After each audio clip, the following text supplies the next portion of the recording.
Nos travaux et je souhaite maintenant la bienvenue à l'Association des industries de l'automobile du Canada. Je vous rappelle, chers invités, que vous disposez de 10 minutes pour votre exposé, puis nous procéderons à une période d'échange avec les membres de la commission. Je vous invite donc à vous présenter et à commencer votre exposé, s'il vous plaît. Bien, merci beaucoup, Madame la Présidente. Permettez-moi de me présenter. Je suis Jean-François Champagne, je suis le président-directeur général de l'Association des industries de l'automobile du Canada. Je suis accompagné aujourd'hui de Mme Élisabeth Lambert, qui est la présidente de la division Québec de notre association, est également propriétaire de Pièces d'auto Joliette, un grossiste en pièces automobiles qui fait partie intégrante de la chaîne d'approvisionnement du marché secondaire de l'automobile. L'Association des industries de l'automobile du Canada, ou l'AIA Canada en version abrégée, a pour principale mission d'être la voix des acteurs de l'industrie du marché secondaire de l'automobile partout au pays. C'est une industrie d'une importance considérable qui contribue à elle seule plus de 37,8 milliards de dollars à l'économie canadienne. Avec plus de 4000 membres à travers le pays, l'AIA Canada est la voix des fournisseurs de pièces de remplacement, des ateliers, des garages indépendants, des carrossiers, bref, de ceux et celles à qui les Québécoises et les Québécois font confiance lorsque vient le temps de faire entretenir et réparer leur voiture.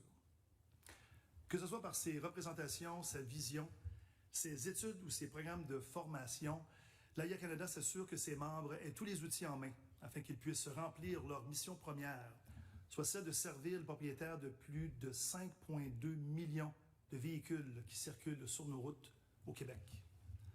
En offrant tous les produits et services dont un véhicule peut avoir besoin dès sa sortie du concessionnaire, et ce à des prix compétitifs, nos membres aident les véhicules à durer plus longtemps, à polluer moins, tout en assurant la sécurité de leurs conducteurs. Je vais passer maintenant la parole à Mme Élisabeth Lambert afin qu'elle adresse aux membres de la Commission un portrait de notre industrie ici au Québec. Merci, M. Champagne, et merci, chers membres de la Commission. Avant toute chose, il est important de distinguer les secteurs primaires et secondaires de l'automobile. Le secteur primaire de l'automobile concerne essentiellement toutes les actions réalisées avant et au moment de la vente d'une voiture. Outre par le biais des concessionnaires automobiles, cette industrie est peu présente au Québec. En effet, aucun fabricant automobile n'a de siège social établi ici. Ceux-ci sont essentiellement situés aux États-Unis, en Europe ou encore en Asie selon le fabricant. Contrairement à d'autres provinces canadiennes, le Québec ne compte pas non plus sur la présence d'usines d'assemblage sur son territoire. En l'absence d'une industrie primaire de l'automobile développée, le Québec s'est néanmoins imposé au fil du temps comme un chef de file du secteur secondaire de l'automobile au pays. L'industrie secondaire de l'automobile englobe essentiellement tous les biens et services offerts après la vente initiale d'un véhicule au consommateur. On parle notamment de l'entretien préventif, de la réparation du véhicule ainsi que de la conception et de la vente de pièces de rechange. Au Québec, cette industrie est particulièrement dynamique. Elle contribue à générer à elle seule plus de 7 milliards de dollars chaque année, soit environ 20% de ce que génère l'ensemble de l'industrie au Canada. L'industrie secondaire québécoise de l'automobile compte 5 895 ateliers de réparation et d'entretien automobile qui sont enracinés aux 4 coins de la province. En effet, nous avons des membres situés aussi bien dans les grands centres urbains, comme Montréal et Québec, que dans les plus petites municipalités et communautés plus éloignées où les concessionnaires automobiles sont plus souvent qu'autrement absents. Notre industrie dans la province est également forte de 1524 entreprises dans la chaîne d'approvisionnement, comme par exemple des détaillants et des fournisseurs de pièces de rechange automobiles. En tout et pour tout, l'industrie secondaire de l'automobile au Québec, c'est plus de 100 000 emplois. Que ce soit des techniciens, des aviseurs techniques, des commis aux pièces, des carrossiers ou autres. Au Québec, l'AIA Canada représente finalement plusieurs marques de commerce bien connues des Québécois, que l'on pense par exemple à Napa, CarQuest, Fix Auto, Canadian Tire, Point S, Uniselect et plusieurs autres encore. Je repasse maintenant la parole à mon collègue Jean-François Champagne qui présentera la position globale de l'AIA Canada sur le projet de loi 29. Merci beaucoup. Alors, d'entrée de jeu, il faut mentionner qu'en raison des avancées technologiques des biens de consommation, on sait très bien que faire entretenir ou réparer un bien est de plus en plus complexe. Et c'est un phénomène auquel le secteur automobile n'échappe pas. Aujourd'hui, l'ensemble des nouvelles voitures mises sur le marché sont essentiellement des ordinateurs sur roues. Ces voitures sont équipées de composantes intelligentes et composées également de divers capteurs qui sont entièrement interconnectés avec des systèmes de communication de télémétrie et qui produisent des données lors de la conduite en temps réel. Que l'on pense aux différentes composantes du système de freinage, par exemple, ou même un phare ou les vitres d'un véhicule, ceux-ci sont désormais partie prenante de ce système intégré. Souvent, les données de conduite qui sont essentielles pour l'entretien et la réparation des véhicules sont transmises et stockées directement sur les serveurs des fabricants automobiles qui en rendent difficilement l'accès. Les ateliers indépendants se retrouvent souvent dans l'impossibilité de proposer des services appropriés aux propriétaires de véhicules à cause de ce manque d'accès, soit en raison de cette disponibilité, de délai ou des coûts. L'AIA Canada limite depuis de nombreuses années, au Québec et ailleurs au Canada, afin de faire reconnaître ce que nous appelons dans notre métier le droit à la réparation automobile et ultimement sécuriser le libre choix des consommateurs en matière d'entretien et de réparation automobile.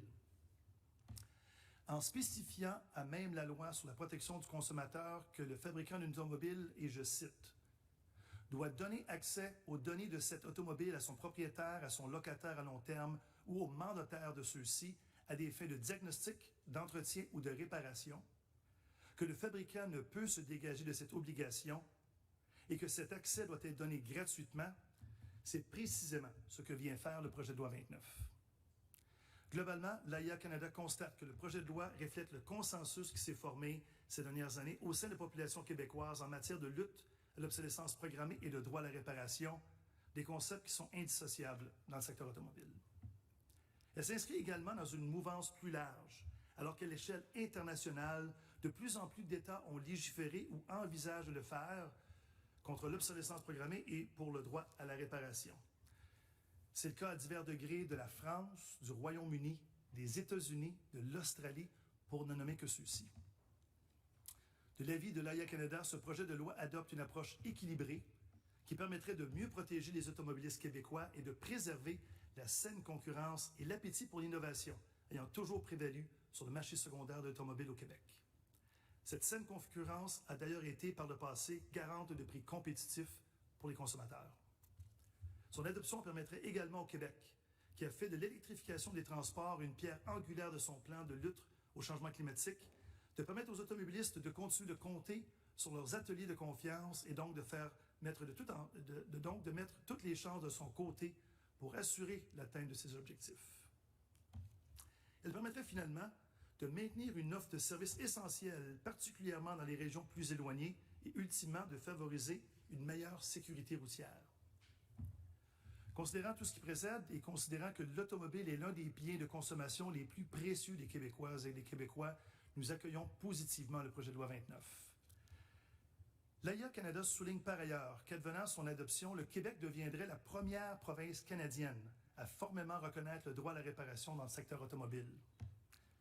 Comme il est à prévoir que d'autres gouvernements au pays souhaiteront au cours des prochaines années s'en inspirer pour mieux protéger leurs automobilistes, les parlementaires ont l'opportunité de poser un geste fort contre l'obsolescence programmée qui aura des retombées partout au pays. L'AIA Canada est également consciente qu'elle n'est pas à exclure que les parlementaires québécois fassent l'objet de pression pour freiner l'adoption du projet de loi 29 ou encore en retirer les sections relatives au secteur automobile. Nous appelons les membres de cette commission à résister à ces éventuelles pressions et à adopter rapidement ce projet de loi historique en rejetant toute tentative d'altérer son esprit ou d'en diminuer sa portée. En terminant, l'AIA Canada tient à remercier une fois encore les parlementaires pour l'invitation aux présentes consultations. Nous sommes maintenant prêts, Madame la Présidente, à répondre aux questions des parlementaires. Merci. Merci beaucoup. Maintenant, je cède la parole au ministre. Merci, Madame la Présidente. Monsieur Champagne, Madame Lambert, merci d'être présent aujourd'hui en commission parlementaire pour présenter l'AIA. C'est fortement apprécié. Monsieur Champagne, à la fin de votre intervention, vous avez dit nous invitons les parlementaires à résister aux pressions pour modifier le projet de loi ou l'altérer ou le diminuer. Parce que je crois que vous êtes conscient qu'il y a certains groupes qui vont venir, qui vont dire, écoutez, c'est dangereux ce que vous faites, vous risquez de mettre à mal l'industrie automobile, dans ce que vous proposez, ça peut être dangereux également, le droit à la réparabilité, tout ça. Il y a des questions de sécurité aussi pour les réparateurs. Si, exemple, c'est un argument que nous entendons, si la réparation elle est faite par un garagiste, un atelier de proximité, à ce moment-là, c'est pas la même chose que si ça se fait au concessionnaire, fait par le manufacturier. Alors, comment vous réagissez à ces arguments-là, puis qu'est-ce que vous diriez? Écoutez, premièrement, la qualification de la main-d'œuvre au Québec n'est pas la responsabilité des manufacturiers, des concessionnaires. C'est les centres de formation, les comités paritaires, les comités sectoriels qui reconnaissent la qualification de la main-d'œuvre. Donc, le technicien dans l'atelier indépendant ou chez le concessionnaire a reçu la même formation. Et dans le contexte où il a l'accès à la même information, encore une fois, l'importance de s'assurer l'accès à l'information, les techniciens sont capables de, en fait, performer les mêmes types de réparations. Et donc, le contraire de l'argument, c'est de dire, en absence d'information, là, on a peut-être des risques de sécurité. Dans le contexte où toute l'information est disponible, le technicien va être capable de faire ses réparations de façon sécuritaire pour les Québécois. Qu'est-ce qui explique, selon vous, justement, cette crainte par rapport au projet de loi sur l'obsolescence programmée, le fait d'amener la disponibilité des pièces, le droit à la réparabilité? Pourquoi est-ce que ça suscite autant de critiques dans un marché qui est quand même important? Là, vous l'avez dit d'entrée de jeu, combien ça représente en matière de retombées économiques, combien de travailleurs œuvrent dans cette industrie-là. Est-ce que je dois comprendre que c'est une question d'accaparer le marché au niveau financier? C'est une question de compétition. Je pense que dans un marché dans lequel vous avez moins de compétition, évidemment, vous avez un meilleur contrôle du marché. Nous, ce qu'on préconise, évidemment, c'est d'avoir un marché plus ouvert, plus compétitif. Nous pensons que c'est bon pour l'innovation, c'est bon pour le consommateur également, et ça entraîne effectivement des réductions de coûts également pour les consommateurs. Mais effectivement, si vous avez une capacité de prendre une position de dominance dans un marché, et vous pouvez le faire évidemment avec certains avantages compétitifs et financiers, c'est ce que vous allez faire. Puis, pour vos membres, là, pour les garagistes, là, c'est quoi, dans le cadre de leur quotidien, c'est quoi les plus grandes embûches qu'ils vivent par rapport, supposons, aux nouveaux véhicules? Supposons quelqu'un a un véhicule à réparer, soit un véhicule électrique ou les véhicules plus récents, leur quotidien, là, quels sont les irritants par rapport à la nouvelle technologie? Je vais répondre à la question parce que je suis touchée à tous les jours. Mes clients sont les ateliers mécaniques, le vivent. Quand ces véhicules-là rentrent dans les baies de service, souvent, ils font face à deux sortes d'embûches. Premièrement, c'est soit l'accès aux données. Il n'y a pas de standard par rapport à comment on peut accéder aux données. Des fois, ils sont disponibles, des fois, ils ne sont pas. Des fois, ils sont pour une certaine période de temps, pour un certain modèle de véhicule. Donc, ce n'est pas standardisé, c'est très, très complexe. On le sait, les ateliers de réparation indépendants, ce sont des PME, souvent qui n'ont pas nécessairement en arrière d'eux les moyens des grosses entreprises. Donc, ça devient complexe. L'autre chose auquel ils font face, c'est quand ils appellent justement le magasin pour avoir la pièce. Là, on fait face à une autre embûche, la pièce n'est pas disponible ou on a beaucoup de difficultés à retracer la bonne pièce. Donc, dans le quotidien, c'est une perte de temps énorme, autant pour le consommateur, pour l'atelier, pour le magasin. Ça a une chaîne là, ça se répercute sur tout le monde. Qu'est-ce que vous dites à ceux qui critiquent le projet de loi, qui disent, bien écoutez, on va faire en sorte que le Québec va être un îlot en Amérique du Nord, puis que la loi, elle est beaucoup trop protectrice pour les consommateurs, pour l'industrie secondaire, supposons, et qu'on va se retrouver dans une situation où le Québec seul, s'il légifère, ça va faire en sorte que, supposons, le prix des véhicules va augmenter, le prix des pièces va augmenter, au détriment des consommateurs québécois. C'est une des critiques qu'on entend. Écoutez, peut-être le meilleur précédent qu'on peut voir, c'est celui du Massachusetts. Le droit à la réparation, c'est devenu une loi en 2009 au Massachusetts. Et à cette époque-là, je pense qu'il y avait eu des représentations dans le même sens en disant, bon, on va créer un îlot. Au contraire, ce que ça a créé, au contraire, c'est une certaine standardisation pour l'accès à l'information. Et donc, il y a des précédents qui démontrent que malgré les pressions, je pense qu'une fois qu'on a les cadres réglementaires et législatifs, on va obtenir une bien meilleure collaboration des différents intervenants. Je mentionne également l'Australie, qui est tout récente, où effectivement il y a une très grande bataille. Mais ce qu'on entend, moi directement de mon collègue australien qui me dit, Jean-François, on voit maintenant qu'il y a une bien meilleure collaboration parce qu'on a établi un cadre législatif et c'est plus facile pour les manufacturiers automobiles, qui sont des compétiteurs, Maintenant, avec un cadre législatif, de dire, ben, on va s'asseoir ensemble, on va trouver la connexion USB ou le port UBD, on va trouver le standard qui va faire en sorte qu'on peut se conformer à la loi. Excellent. Je vais céder la parole à mes collègues. Un grand merci pour votre présence en commission parlementaire.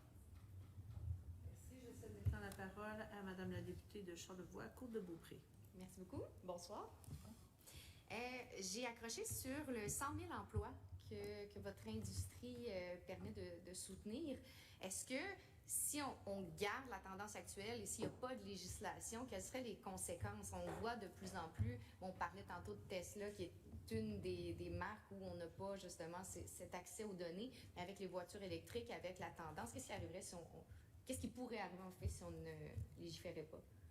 Mais c'est sûr que présentement, ce qu'on voit, c'est des embûches. Donc là, c'est de la frustration. Au niveau des emplois à long terme, c'est sûr que si d'emblée, on doit dire cette marque de voiture-là, je ne peux pas la réparer, bon, c'est pas si pire, là, je l'envoie chez le concessionnaire.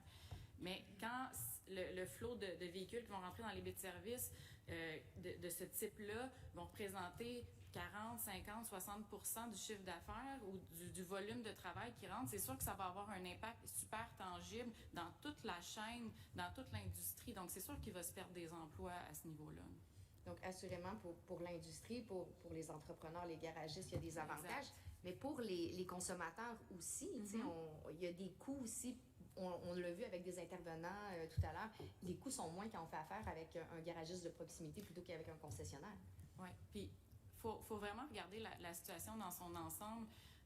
C'est une question de coût, c'est une question aussi de rapidité d'exécution. Quand on reste dans une municipalité où il n'y a pas de concessionnaire, ça peut impliquer de mettre une voiture sur une remorque, de ne pas avoir accès à sa voiture pendant une période indéterminée. Ça peut entraver beaucoup de choses dans notre vie quotidienne.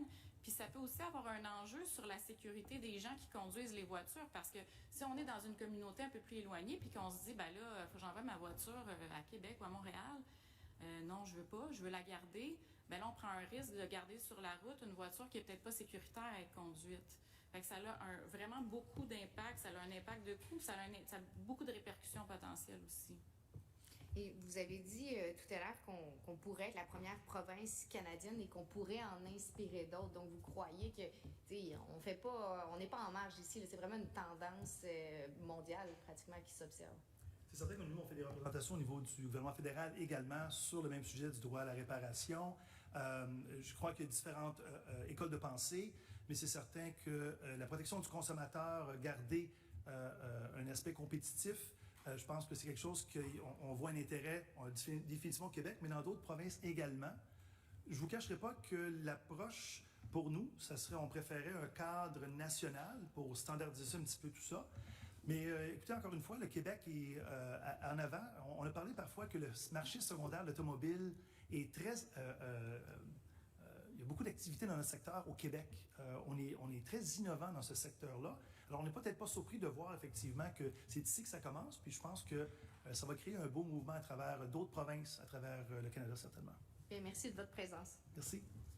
Merci. Je cède maintenant la parole au député d'Abitibi-Est. Présidente, comment tu restes de temps? 3 minutes, pardon. 3 minutes? Oui. Écoutez, on voit que vous êtes emballé par le projet de loi. Je pense que le ministre et son cabinet doivent être très contents d'entendre ça aujourd'hui. À vous écouter, qu'est-ce que vous jugez dans ce projet de loi qui pourrait être encore plus bonifié? Bien, écoutez, peut-être le simple mot d'ordre qu'on veut s'assurer, c'est une implémentation rapide selon ce qui a été établi dans le cadre du projet de loi. Je vous dirais qu'on encourage encore une fois le comité là, à garder l'entité du projet de loi et de s'assurer que son implémentation au niveau de la réglementation aussi là, se fasse selon les délais qui ont été prescrits là, dans la proposition du projet de loi. Donc ça serait l'élément que la rapidité d'exécution pour mettre en place. Donc, comme vous le savez, il y a des règlements qui viennent par la suite. Là, donc, c'est là-dessus que vous aimeriez aussi qu'il y ait une accélération. Oui, effectivement. Qu'on s'assure effectivement qu'on suit effectivement le processus d'implémentation. Donc, on n'étire pas le processus, qu'il y ait les gens à l'OPC, qu'il y ait les ressources et les gens dédiés pour s'assurer qu'on fait ça là, de façon expéditive. Parfait. Merci. Terminé. Donc, merci. Je passe maintenant la parole à la députée de Saint-Laurent. Merci beaucoup, Madame la Présidente. Bonsoir, bienvenue parmi nous. Merci aussi pour votre enthousiasme pour ce projet de loi qui est fort attendu. Tantôt, je vous ai entendu dire que vous faites aussi des représentations à Ottawa. Ça se passe comment? Écoutez, je vous dirais que je reprends mes mots. Écoutez, le ministre de l'Innovation, de la Science, du Développement économique, le ministre Champagne, aucun lien de parenté, soit dit en passant, a dans sa lettre de mandat, évidemment, d'adresser le droit à la réparation. C'était mentionné également au budget fédéral, donc on voit effectivement qu'il y a un certain engouement pour le gouvernement. Par contre, les consultations n'ont pas encore débuté et on continue à participer à les diverses consultations avec le gouvernement fédéral.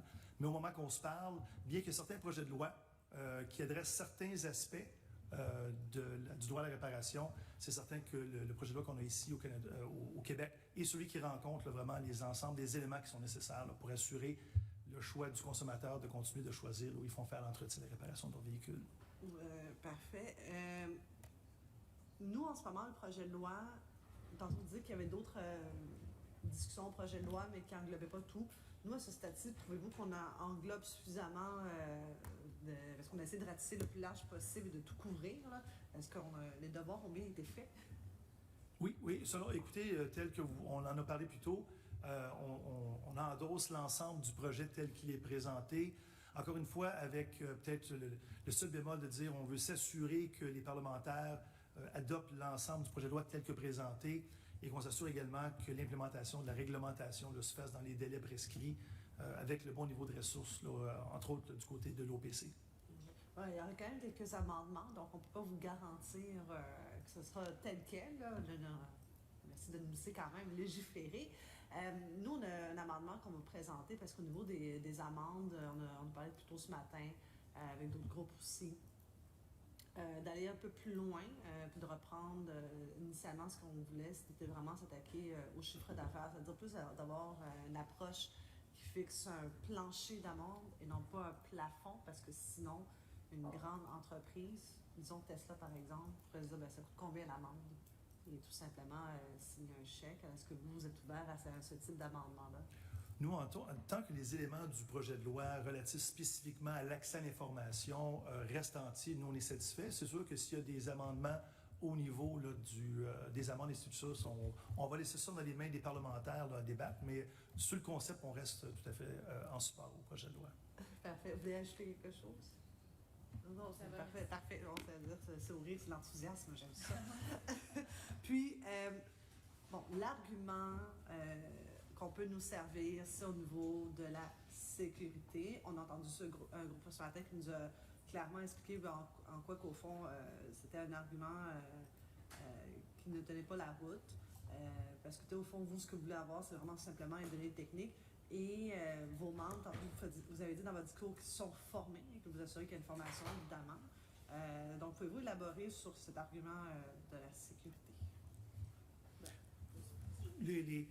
On vient toujours, encore une fois, les techniciens qui font les réparations des véhicules reçoivent des formations. Je me permets d'ajouter qu'au Québec, on est également beaucoup en avance au niveau de la formation de nos techniciens sur les véhicules électriques. Il y a des beaux efforts de formation continue qui se sont faits. Et évidemment, que ce soit un technicien qui travaille dans un concessionnaire automobile ou encore dans un atelier indépendant, mais c'est le même type de formation sur les véhicules électriques. Et donc, dans le concept où ces techniciens-là ont accès à la même information, parce qu'elle est rendue disponible grâce à la loi 29, eh bien, vous avez en fait le même type de réparation qui va s'effectuer sur un véhicule pour la rendre sécuritaire. Et j'ajoute également à l'argument qui a été présenté par Elisabeth, qui disait, écoutez, si je n'ai pas mon atelier de proximité, je vais peut-être, en tant que consommateur, attendre pour faire réparer mon véhicule, ou je dois voyager sur des plus grandes distances pour le faire réparer. Et c'est là, je pense, qu'il y a un danger de sécurité. Si au contraire, on n'a pas la capacité dans l'atelier de proximité de faire les réparations des véhicules. Puis vous, vos membres sont un peu partout au Québec. Donc, ça permet aussi aux gens de région de pouvoir faire une réparation à moindre coût. Parce que si on doit, dans votre mémoire, vous parlez justement de cette île qui doit se rendre à Québec. Oui, le véhicule se déplace, mais l'individu aussi doit se déplacer là, des fois. Alors, ça engendre des coûts aussi pour le consommateur. On en a... Oui, puis on parle de cette île, on peut le vivre aussi à plus petite échelle. où est-ce que moi je suis située, il y a des gens qui le vivent, qui sont un peu plus au nord, qui n'ont pas de concession, dépendamment de la voiture qu'on achète. Donc, c'est une réalité qu'il y a beaucoup plus de gens qu'on pense qui peuvent vivre et qui vont vivre s'il n'y a pas de loi qui encadre ce genre d'accès aux données et aux pièces. Les véhicules électriques, je dis souvent que tous les véhicules électriques, ce sont des véhicules connectés. Et donc, la dynamique de l'information est très présente dans le véhicule électrique.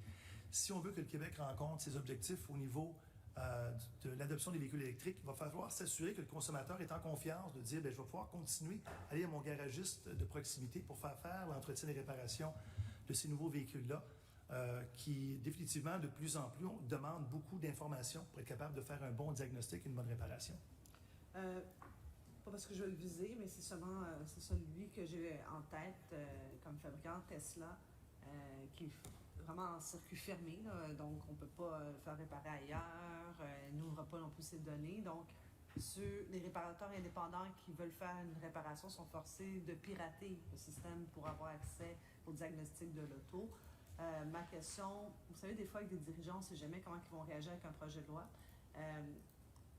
Aux États-Unis, il y a quand même plusieurs États qui sont allés de l'avant avec ce type de législature. Vous, à votre connaissance, pensez-vous que ça pourrait être une menace fondée d'avoir un concessionnaire ou un fabricant, qui dit « Moi, je me retire de tel marché si vous allez de l'avant ». Moi, j'ai très confiance. Je vais encore une fois utiliser l'exemple de l'Australie qui a adopté une loi du droit à la réparation. Son implémentation a eu lieu dans la dernière année à peu près et a créé une structure dans laquelle les gens de l'après-marché et des magasins indépendants, des ateliers indépendants et les manufacturiers automobiles ont dû s'asseoir à la même table. Et de ce qu'on nous dit, il y a une très bonne collaboration qui s'est faite. Parce qu'ultimement, ils se doivent de s'assurer que leurs véhicules sont bien entretenus s'ils veulent être capables d'en vendre encore dans ce marché dans le futur.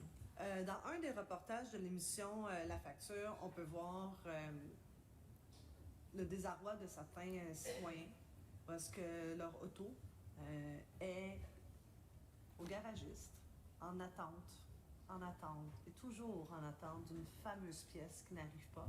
Par conséquent, le consommateur, quand son assureur couvre que les premiers 28 jours, c'est pas toutes les assurances qui font ça, mais certains, c'est 28 jours seulement pour l'auto de courtoisie, doit continuer à payer sa mensualité pour son auto qui est au garagiste stationné en attente, mais aussi l'auto de location.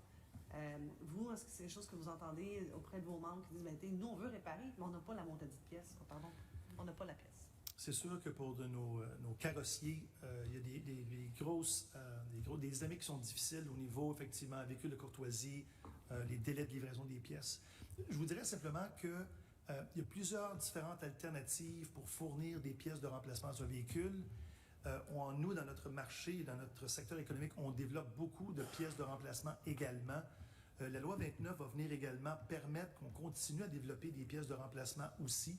Et c'est la multitude des sources qui permettent de réduire un peu ces temps d'attente-là. Écoutez, on est encore dans une situation où la pandémie a créé des ruptures de stock, mais dans un concept où vous auriez seulement une seule source pour ces pièces-là, qui est le manufacturier automobile, ça peut engendrer des gros problèmes. Et donc, il faut maintenir, encore une fois, une bonne structure économique où il y a beaucoup de compétition et des pièces de remplacement fabriquées, entre autres, là, par certains de nos membres. En 15 secondes, ma dernière question, un groupe précédent a dit on pourrait aussi avoir des pièces et permettre l'impression 3D. Est-ce que votre groupe serait capable de le faire éventuellement? Il faudrait poser la question peut-être des manufacturiers de pièces. Je pense que c'est quelque chose qu'on va voir de se développer de plus en plus dans le futur, mais ça reste quand même relativement émergent au moment qu'on se parle. Merci beaucoup. Je cède maintenant la parole à Madame la députée de Verdun. Merci, Madame la Présidente. Merci beaucoup pour votre exposé puis votre mémoire qui est très claire. Alors, j'ai peu de questions, mais j'ai une qui attire mon attention. Peut-être que vous n'avez pas eu le temps de développer sur la question des délais pour l'entrée en vigueur du projet de loi. J'aimerais ça vous entendre un peu plus là-dessus. Encore une fois, notre crainte, c'est évidemment qu'il y ait certaines modifications au projet de loi ou encore qu'on vienne diminuer la portée ou encore qu'on fait des représentations pour enlever l'aspect, le volet automobile. Et l'autre crainte qu'on a évidemment, c'est qu'on ait des délais au niveau de l'implémentation, au niveau des réglementations entre autres, et de dire, bien écoutez, on veut s'assurer d'une implémentation rapide et surtout de s'assurer que le gouvernement était capable de mettre en place les ressources et les gens nécessaires, entre autres là, à l'Office de la protection du consommateur, pour s'assurer qu'on mette ça en place là, de façon expéditive.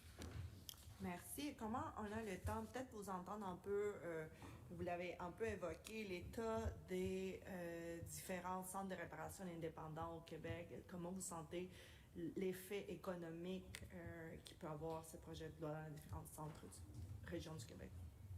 C'est sûr que les effets économiques, présentement, ils commencent à se faire sentir à certains endroits, mais c'est sûr que plus les véhicules connectés avec la télémétrie vont arriver, souvent, les véhicules très, très récents, on les voit moins dans nos baies de service. C'est plus des véhicules un petit... C'est sûr que là, c'est un peu décalé. Dans 5, 6, 7 ans, là, c'est sûr que ces véhicules-là, si on n'a pas accès aux données, ça va être une rafale de refus pour nos ateliers indépendants. Là. Merci. Est-ce qu'on a le temps? 1 minute 15. Je vous cède la minute si jamais vous avez des choses que vous n'avez pas eu la chance d'exposer auprès de la commission. Bien, en fait, je me permets de simplement réitérer aux gens du comité, merci beaucoup. C'est un projet de loi innovateur. Le gouvernement du Québec a souvent eu, au niveau de la protection du consommateur, cette position d'être un petit peu le chef de file. Dans le domaine automobile, nous sommes très excités que ce projet de loi est ici au Québec parce qu'encore une fois, ça a effectivement un effet enclencheur. Donc, ce que vous faites ici va avoir beaucoup de répercussions positives pour les automobilistes, pour notre industrie, pour la confiance des consommateurs d'acheter des véhicules électriques et des véhicules connectés dans le futur. Et je pense que vous devriez être fiers de cet effort-là parce qu'effectivement, ça va avoir des retombées à l'extérieur de cette province-là de façon très positive. Encore une fois, merci de votre vision et de votre engagement par rapport à ça. Madame Lambert, 15 secondes. Je vous dirais merci parce que pour un entrepreneur comme moi qui a une PME, c'est vraiment encourageant pour l'avenir de voir qu'il y a des cadres législatifs qui viennent soutenir un petit peu l'avenir de nos entreprises. Merci. Merci. Donc, M. Champagne, Mme Lambert, merci pour votre contribution aux travaux de la commission. Je suspends les travaux quelques instants afin de permettre aux prochains invités de prendre place.